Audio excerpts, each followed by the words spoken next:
My wife and I knew each other our entire lives before we got married. It was a really sweet story of childhood friends who fell in love young and got married. When we started dating, we were each other's first kiss.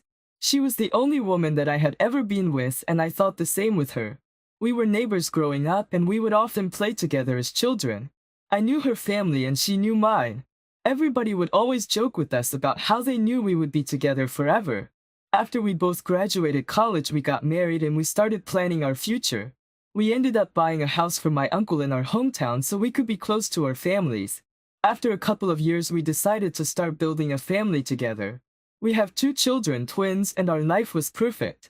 Out of the blue one evening, while we were watching a television show, my wife asked me if I regretted never being with another woman. I immediately told her that I didn't. I'll admit that there have been other women I've been attracted to.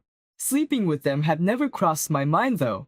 I loved my wife very much and she was the only one for me.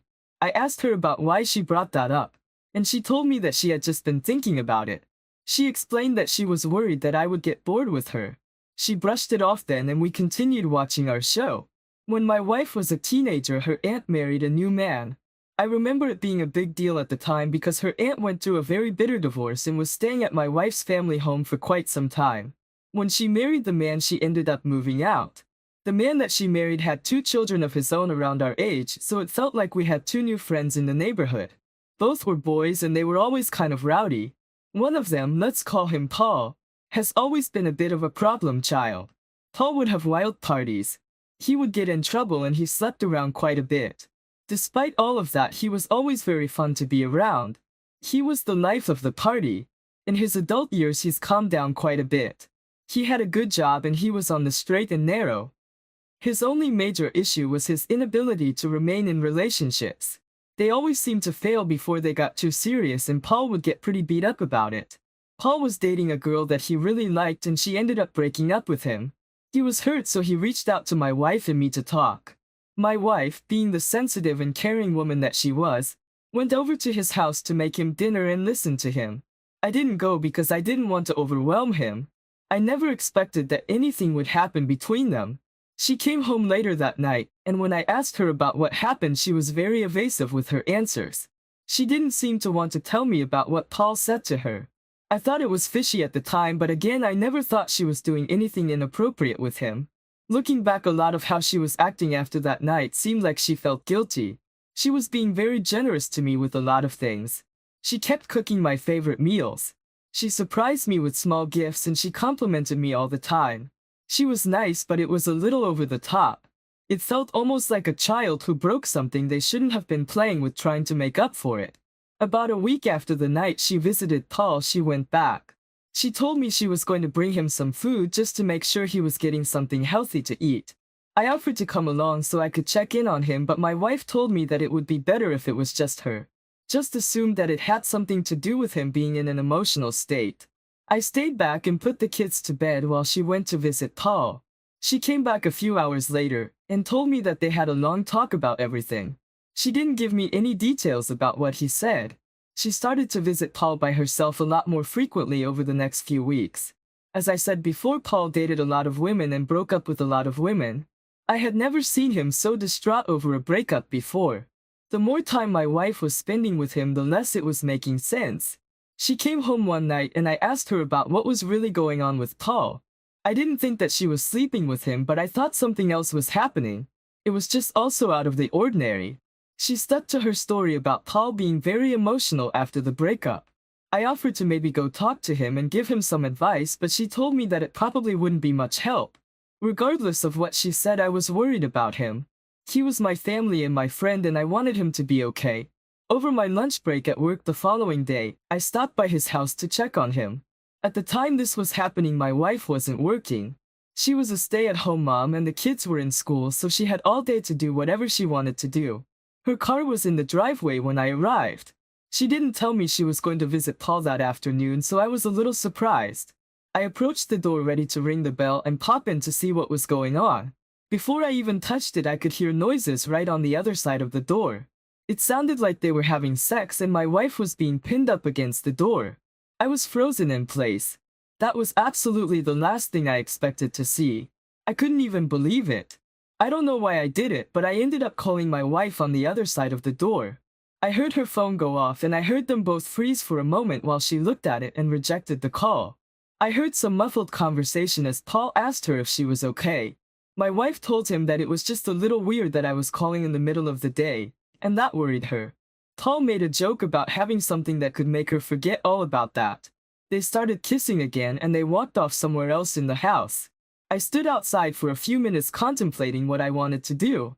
I just caught my wife having sex with Paul. Paul was her cousin, not related by blood, but he was still very much a part of the family.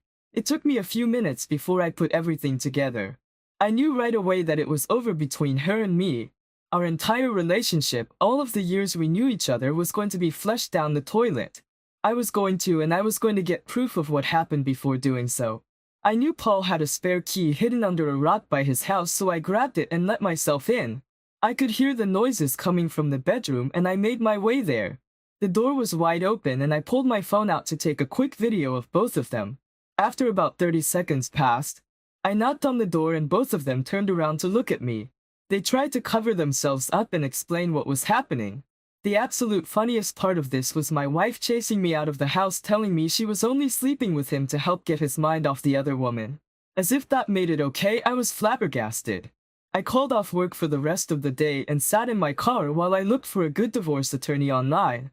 I reached out to one and set up a meeting. While I waited for that, I went home and packed a bag to go stay at my parents' house while everything was figured out. I grabbed the kids from school and brought them along with me.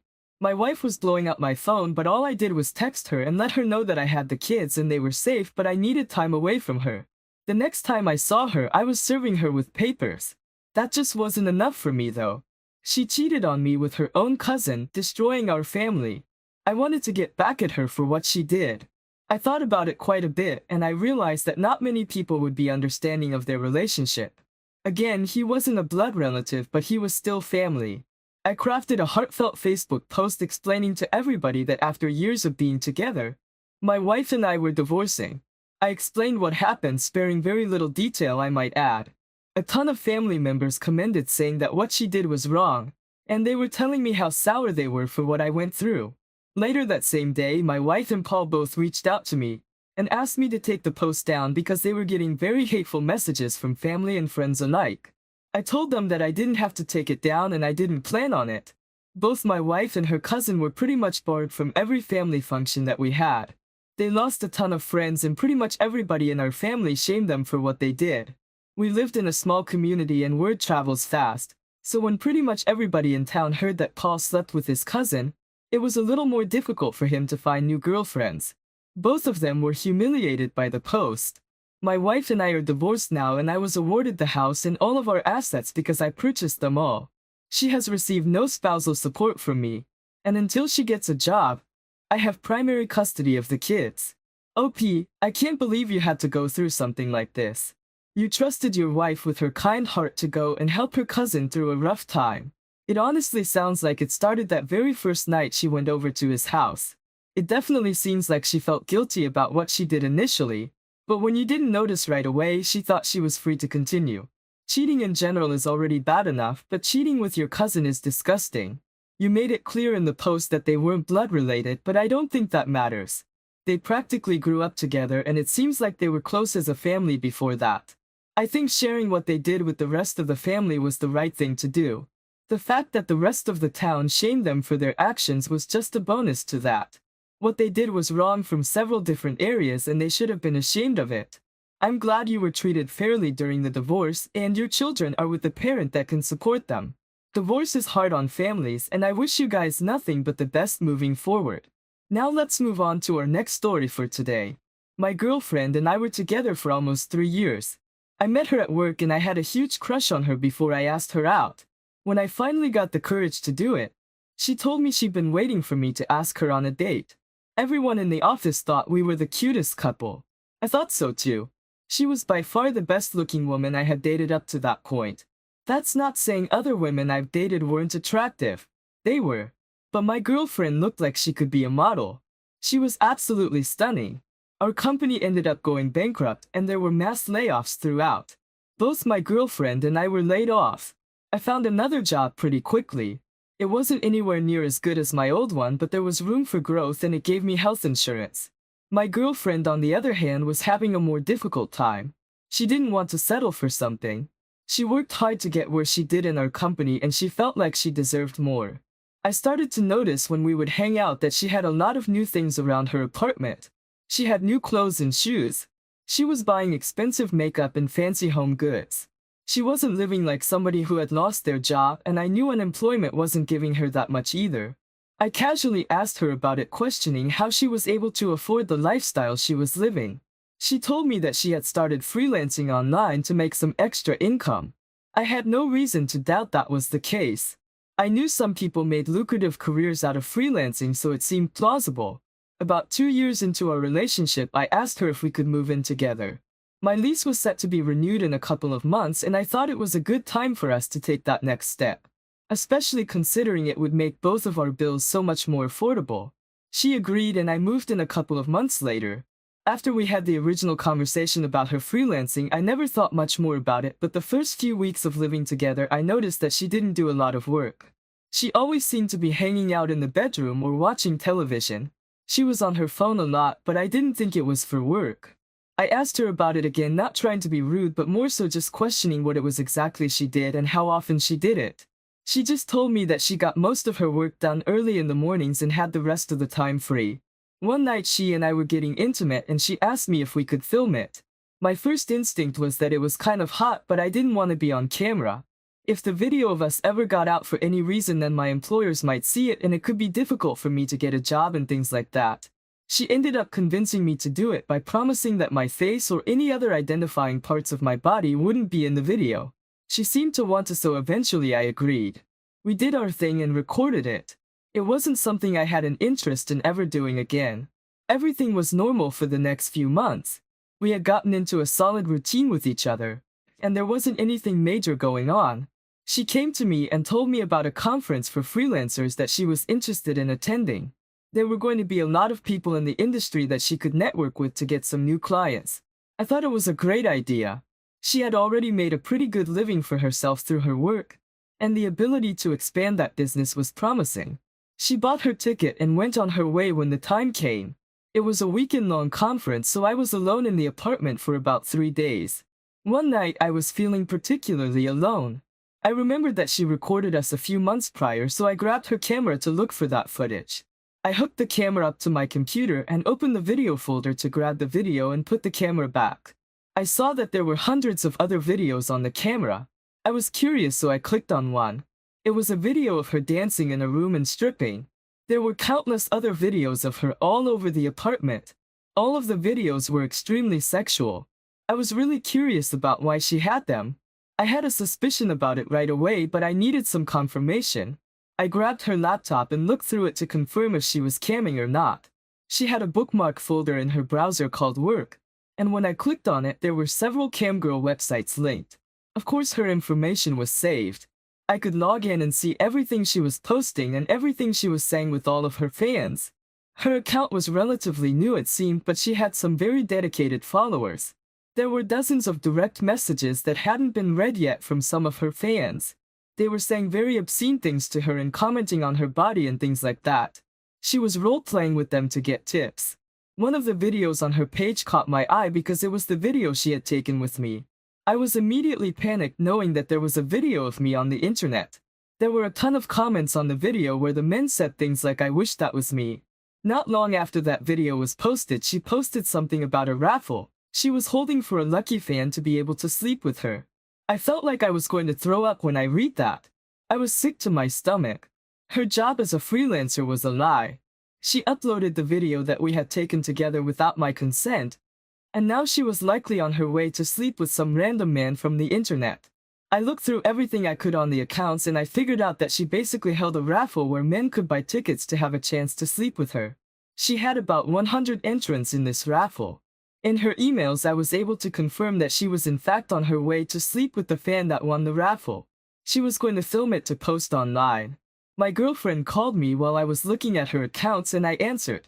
I was in shock, so I didn't know what to say to her. She asked me if she left her laptop behind. She was worried she lost it on the flight. I told her that it was there.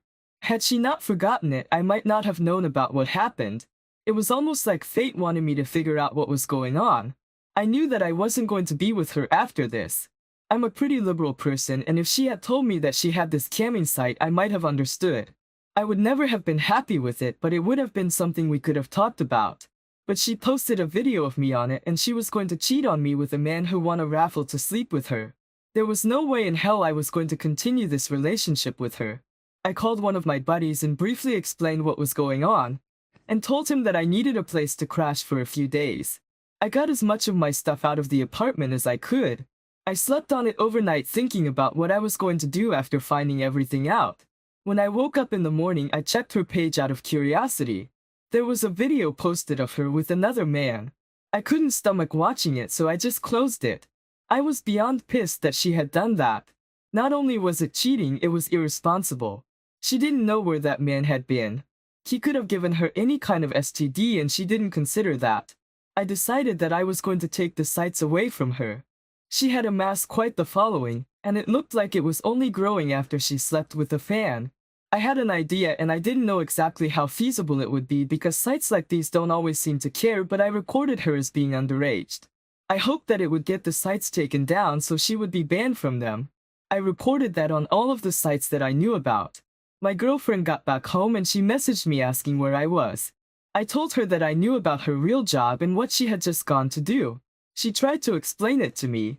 She told me that she needed more followers and that sleeping with a fan was a good way to get them. She had read articles about other Kim girls doing similar things and gaining tens of thousands of followers. I wasn't interested in an explanation. She cheated on me and that's the only way I looked at it. I also shamed her for putting the video that I barely wanted to do online.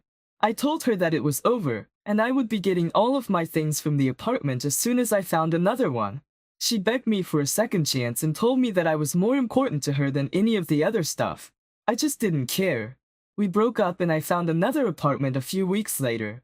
The last time I ever saw her was when I was moving my furniture out. Out of curiosity, I checked the websites that she had her accounts on and I saw that 3 of them were deleted. I was glad to see that it was the 3 where she had the most followers. She still had 2 other accounts and I knew that she would probably regain the traction she had on the other websites, but even if it was a temporary setback, I was happy with it. OP, your girlfriend clearly didn't take what you would think about it into consideration at all. Otherwise, she probably wouldn't have had any of the websites that she did. I think it's very messed up that she posted the video that she'd taken with you on her sites. You didn't give any consent for her to do that, and by the way, it seems she almost coerced you into making the video to begin with. That in itself is a huge breach of your trust, and I think she showed her true colors with that. Your girlfriend trying to excuse cheating on you with some random fan as a business-savvy marketing move is ridiculous. Cheating is cheating regardless of the circumstances. She sold raffle tickets to sleep with another man.